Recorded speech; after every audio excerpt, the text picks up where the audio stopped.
Marcus pushed open the restaurant door and stepped inside. The lights were dim. Candles flickered on every table. Soft piano music played somewhere in the background. His best friend Jenna had set this up. A blind date with her sister.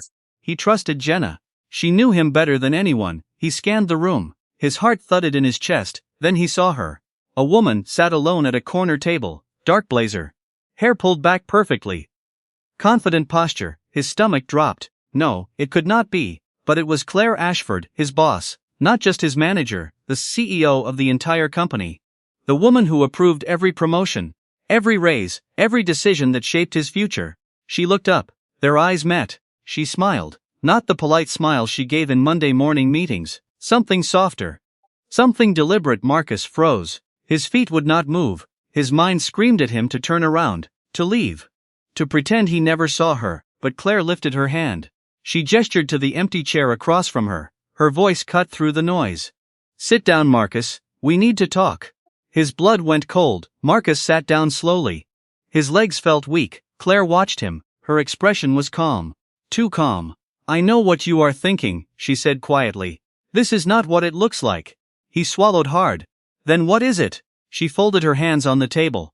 "Jenna does not have a sister." The words hit him like a slap. "What?" "She lied," Claire continued. "I asked her to.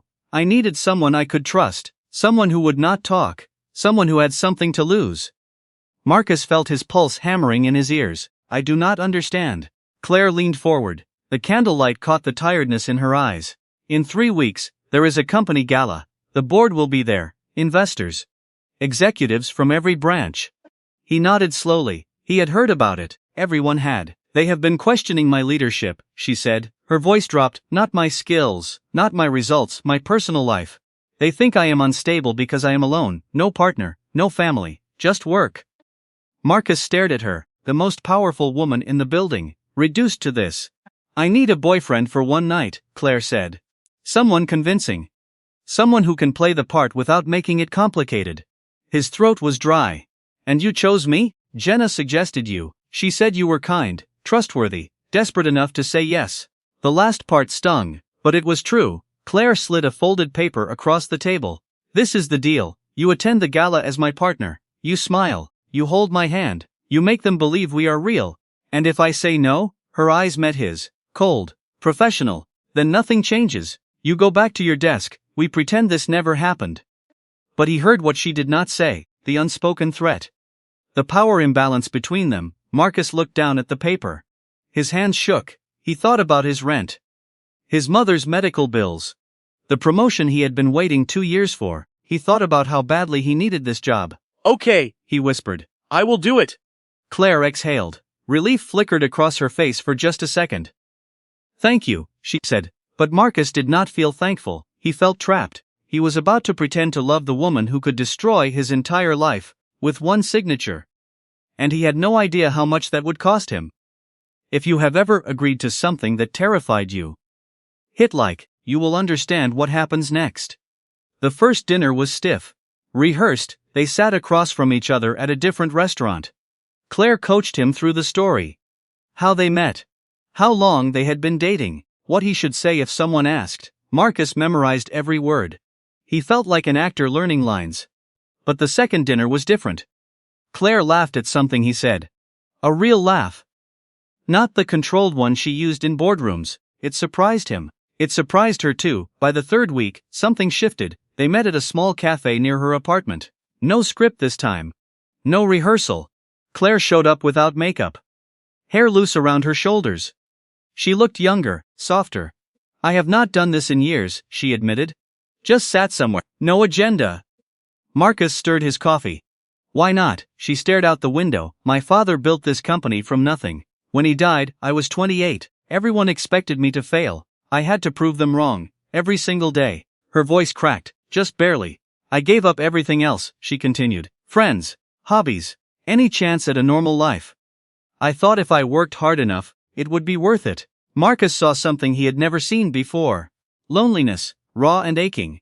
"And was it?" he asked quietly. Claire tucked a strand of hair behind her ear. A nervous gesture. "Vulnerable. I do not know anymore," she whispered. Marcus felt something twist in his chest. He hated it.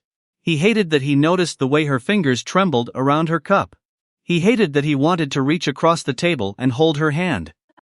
Not because of the deal, not because she was his boss, because she was just Claire. Tired, scared, human. Over the next few days, it got worse. He noticed everything: the way she smiled when she thought no one was watching, the way she tilted her head when she listened, the way her shoulders relaxed when he made her laugh. He started looking forward to their meetings, started checking his phone for her messages, and that terrified him. Because this was not real. This was a transaction. A performance, but somewhere between the fake smiles and the rehearsed stories, Marcus had started to feel something true. And he knew it would ruin him. Comment below if you have ever caught feelings for someone you were not supposed to. This story is about to get complicated.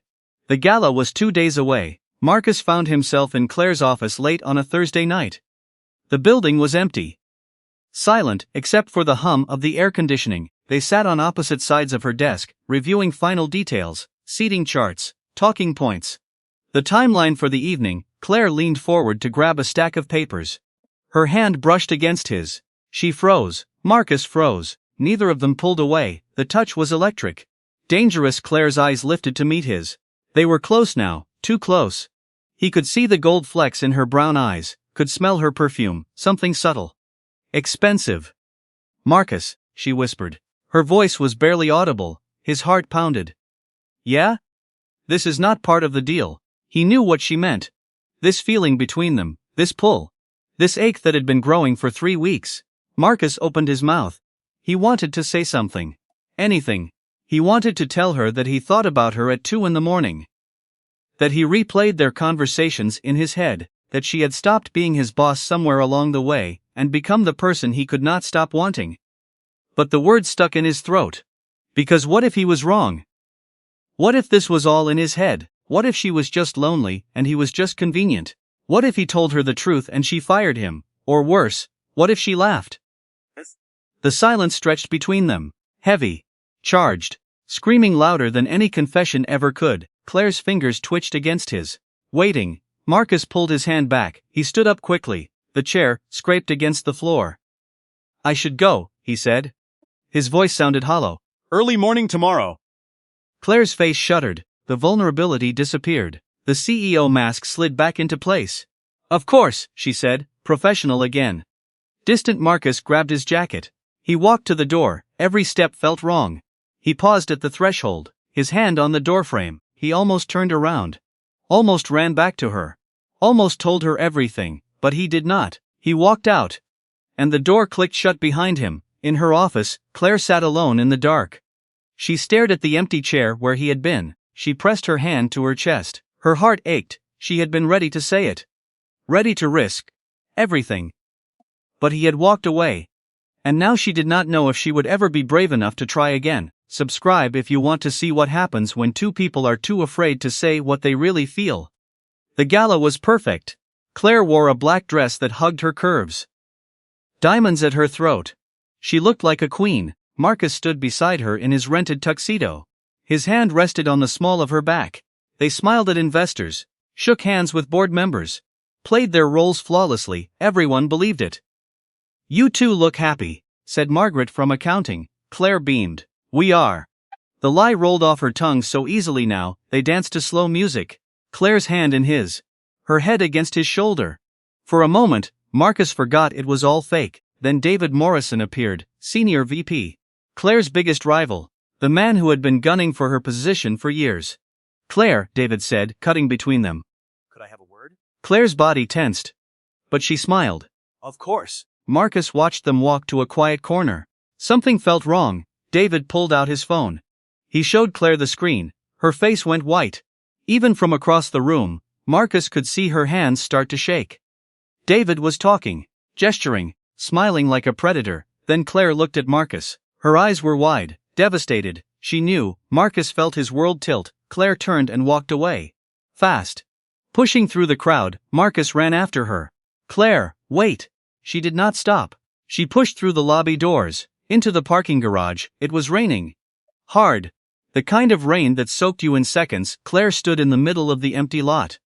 Her dress was ruined. Her makeup ran down her cheeks. Claire, please, let me explain. She whirled around. Explain what, Marcus? How you told your friend you only agreed because I could fire you? His stomach dropped, the voicemail. From the first week.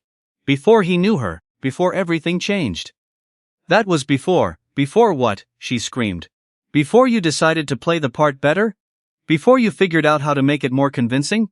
Rain dripped from her hair. She looked broken. Destroyed. It was not like that, Marcus said desperately. That was the first day. I did not know you then. I did not know how I would feel. Stop. Claire held up her hand. Just stop. She would not look at him, would not meet his eyes. I actually believed you cared, she whispered. I thought maybe, for once, someone saw me, not my money, not my title, me. Marcus stepped closer. I do see you, Claire, But she was already walking away, getting in her car, driving off into the rain, leaving Marcus alone in the storm. Hit like if you have ever had your heart broken by the truth. Monday morning was brutal. Marcus walked into the building with his stomach in knots. He had not slept. Had not eaten, had replayed that night 1,000 times. He needed to find Claire. To explain. To tell her the truth. But when he got to the elevator, his keycard would not work. Security handed him a new one. Different floor. Different department. Effective immediately, the guard said. Orders from the top. Marcus's heart sank. He rode the elevator down 3 floors. To a cramped office in the basement. Filing. Data entry. The corporate equivalent of exile. No explanation. No meeting. No chance to defend himself. Claire had erased him. The worst part was not seeing her. Before she was everywhere. Passing in hallways. Calling meetings. Her voice over the intercom. Now, nothing. She had become a ghost. Marcus sat at his new desk. Gray cubicle walls. Fluorescent lights. The sound of keyboards clicking all around him. He pulled out his phone to check the time. And there it was, a photo he had forgotten he saved. Claire laughing at that restaurant. The first night. When she thought he was just some guy on a blind date, her head was thrown back. Eyes crinkled with genuine joy. She looked so alive, so free. Marcus stared at the screen until his vision blurred. That was the moment everything changed. When she stopped being his boss and started being Claire. He scrolled through their text messages. 3 weeks of conversations. Running late. 5 more minutes. The salmon was perfect. Thank you for dinner. I had fun tonight. Is that weird to say? Each message was a tiny crack in her armor. Each dinner was her letting him see deeper. And he had thrown it all away, not because he did not care, but because he cared too much. Marcus set his phone down. His hands were shaking. The truth hit him like a freight train. The fake part had ended weeks ago. Maybe after that second dinner. Maybe when she laughed at his stupid joke. Maybe when she told him about her father. He had been the only one still pretending. While Claire was falling for him, he was telling himself it was all business, lifeless. All performance. He had been lying to himself. And that lie had destroyed everything real between them. Now she was 3 floors above him. Unreachable. And Marcus finally understood what he had lost. Comment below if you have ever realized you loved someone after it was too late. This story is not over yet. 3 days passed. Marcus could not take it anymore. At midnight on Wednesday, he stood outside Claire's apartment building. Rain fell softly around him. His heart hammered against his ribs. He had no script, no plan, no deal, just the truth. He buzzed her apartment. Silence, then her voice, tired, hollow. Go away, Marcus, please, he said. Into the intercom. Just give me 5 minutes. I have nothing left to say to you. Then do not say anything. Just listen. Another pause. Long enough that he thought she had walked away. The door clicked open. Marcus climbed 4 flights of stairs. His legs felt heavy. Each step brought him closer to losing her forever. Claire stood in her doorway. No makeup. Hair messy. Eyes red from crying. She looked small, fragile. Nothing like the powerful CEO who commanded boardrooms. 5 minutes, she said quietly. Marcus nodded. He took a breath. That voicemail was from the first week, he said. Before I knew you. Before you became the person I think about at 2 in the morning. Claire's jaw tightened. But she did not close the door. I was scared, Marcus continued. Not of you firing me, of how I felt about you, of wanting something I could never have. Tears slipped down her cheeks. You lied to me. I lied to myself, he said. I kept telling myself it was fake, that you were just my boss. That I was just playing a part. His voice cracked. But it stopped being fake the night you told me about your father. When you laughed at my terrible jokes. When you trusted me enough to let me see you, really see you. Claire wrapped her arms around herself. You should have told me sooner, I was scared you would fire me. She let out a shaky laugh. I would have fired you for lying. But I would have hated losing you more. The words hung between them, raw, honest. True. Marcus stepped closer. Claire, I do not care about the job anymore. I do not care about any of it, I just care about you. She looked up at him, her eyes searched his face. Are you sure? She whispered. Because if we do this, there is no going back, no pretending. I am done pretending, Marcus said. I love you, not your title, not your money. You. Claire's face crumpled. I love you too. She stepped aside. He walked through her doorway. The door closed behind them. Everything changed. If this story touched your heart, subscribe for more stories about love, second chances, and the courage to tell the truth. Sometimes the best things happen when we stop pretending and start being real.